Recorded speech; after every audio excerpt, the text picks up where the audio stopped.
দিক দিয়ে আমার ভাত হয়ে গেছে। ভাতটা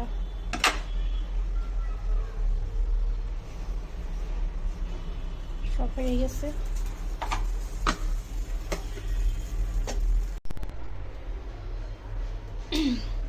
আসসালামু আলাইকুম বন্ধুরা, আজকে আমি রান্না করব শুটকি দিয়ে এই যে ছোট দাঁড়া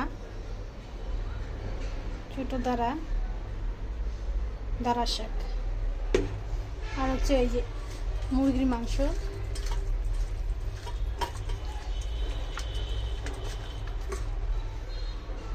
শুটকি নিয়ে নিয়েছি, পেঁয়াজ কেটে নিয়ে নিয়েছি, এখানে আবার মশলা আদা রসুন জিরা বাটা। এখন আমি মাংসটা দিয়ে দিব। বিসমিল্লাহ।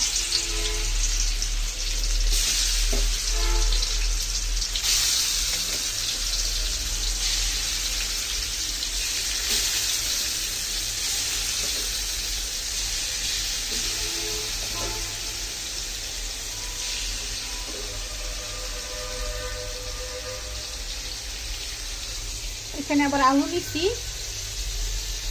এই যে আলুগুলো কোথায়, আলুগুলো দেখা যাচ্ছে না।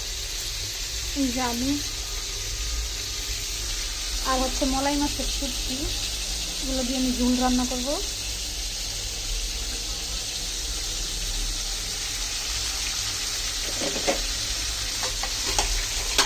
আমি একটা পাতিল বসাই দিচ্ছি।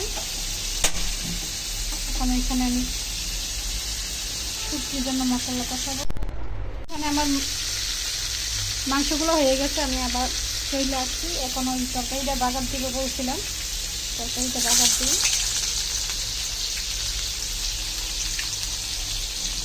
শুটকির তরকারি একটু রসুন দিয়ে দিচ্ছি।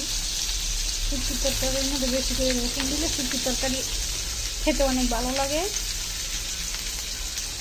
ঘ্রাণটা অনেক সুন্দর আসে। এখানে আমি শুটকিগুলো দিয়ে দিব। শুটকিগুলো এগুলোর লগে ভাজা ভাজা হবে, একটু গন্ধ কম লাগবে, এই জন্য এগুলোর সাথে আমি শুটকিগুলো দিয়ে দিচ্ছি।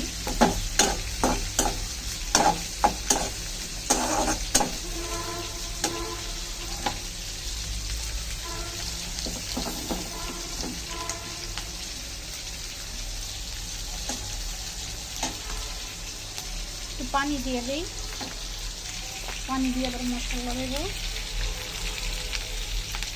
বিসমিল্লাহ।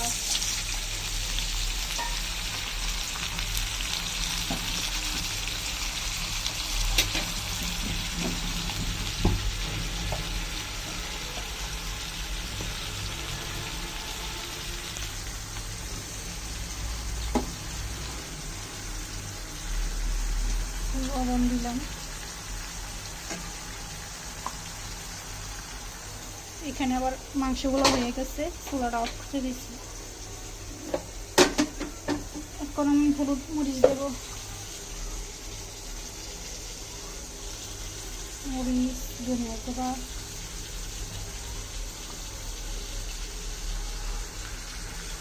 হলুদ,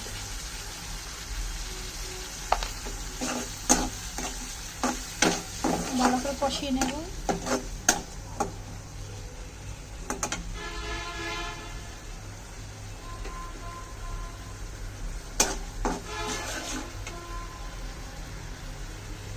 এবার শুটকি ঝোল খাইতে অনেক ভালো লাগে আমার কাছে।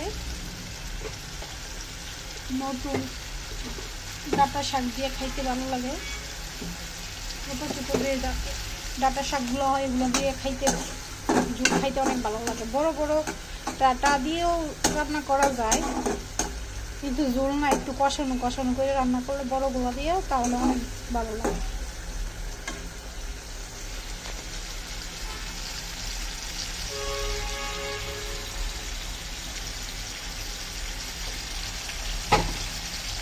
এখন আমি শাকগুলো দিয়ে দিব।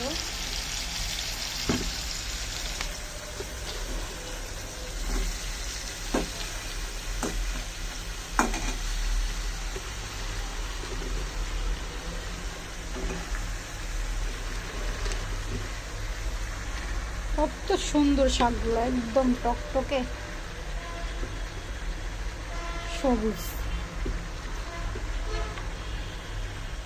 আসলে কি শীতের সবজি এমনিতেই সুন্দর, আর আমার তো শীতের সবজি দেখলে মন চাই কোনটা দিয়ে কোনটা রান্না করবো, কোনটা রেখে কোনটা রান্না করবো, এরকম একটা অবস্থা হয়ে যায়। বিশেষ করে আমার শাক সবজি বেশি ভালো লাগে।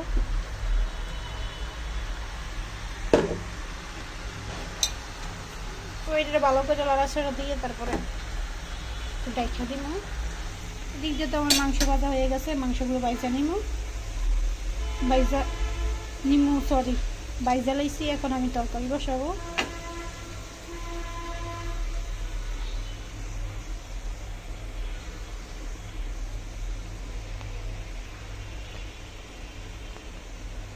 তো ওদিক দিয়ে আমি পেঁয়াজ মরিচগুলো করে নিলাম। এখন আমি একটু পানি দিয়ে দিই।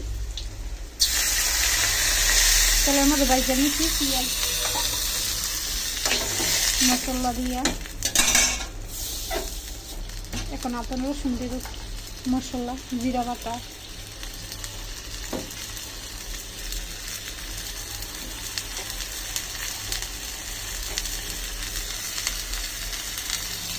এদিক দিয়ে এই যে শাক,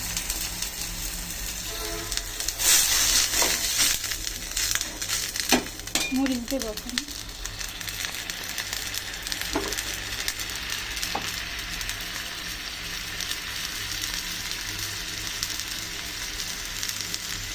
আমরা মরিচ কম খাই, এই জন্য মরিচ কম দিই তরকারির মধ্যে। মরিচ কম খাওয়া ভালো, শুকনো মরিচ, কাঁচামরিচ বেশি খাওয়া ভালো, বাট শুকনো মরিচ একটু কম খাওয়াই ভালো, সেটাই কম লাগে। তো ওদিক দিয়ে সব দিয়ে দিলাম, মরিচটা কষাই নিই।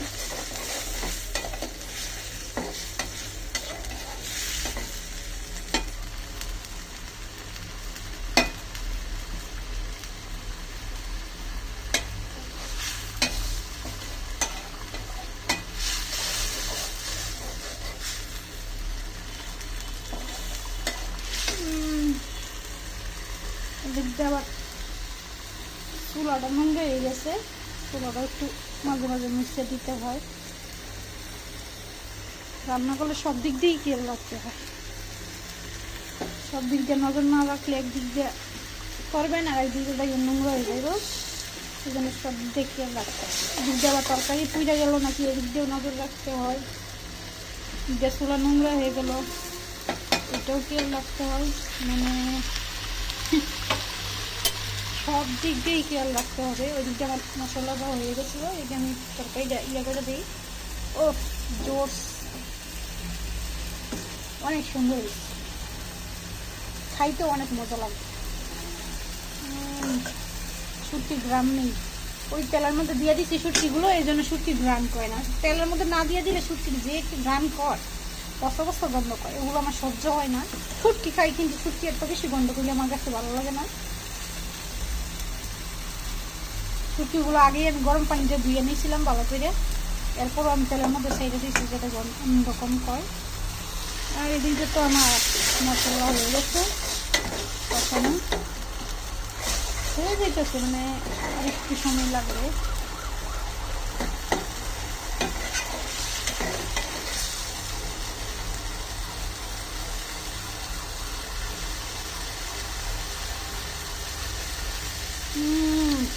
অনেক মজা হয়েছে, অনেক মজা হয়েছে।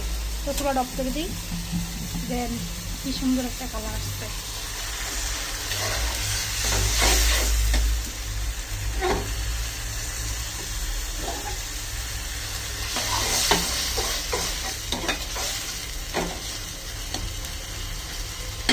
হয়ে গেছে, এখন মাংসগুলো দিয়ে দিতেছি। মাংসগুলো একটু কমই ভাজি, কারণ আমার ছেলে ছোট, বেশি ভাজা হইলে আমার ছেলে খেতে পারে না, শক্ত হয়ে যায়। এই জন্য আমি মাংসগুলো একটু কম ভাজছি।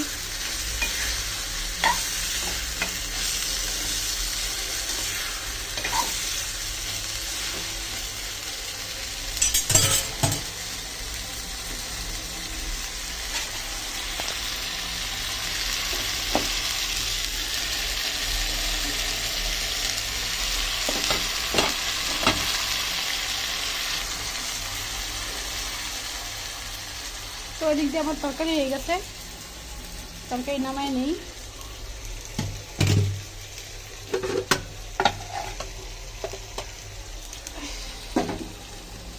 ভাত বসাই দিই।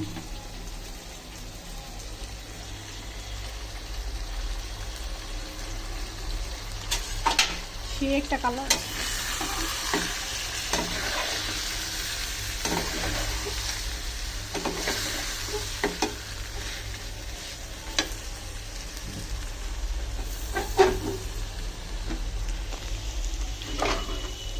তো এদিকে মাংসটা হোক, আমি একটু মরিচের বাটাটা পরিষ্কার করি। মরিচে হলুদ নেই, হলুদ করতে হবে, মরিচের জ্বালাটাও একটু পরিষ্কার করতে হবে। একদিন আমি এগুলো করে নিই, পরিষ্কার করে নিই।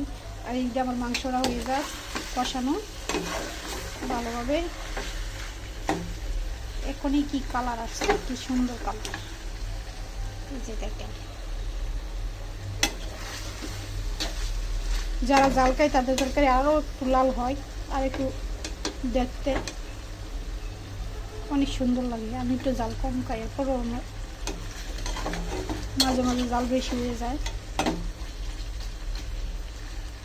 এরপরে অনেকটা মরিচ দিয়েছি আজকে।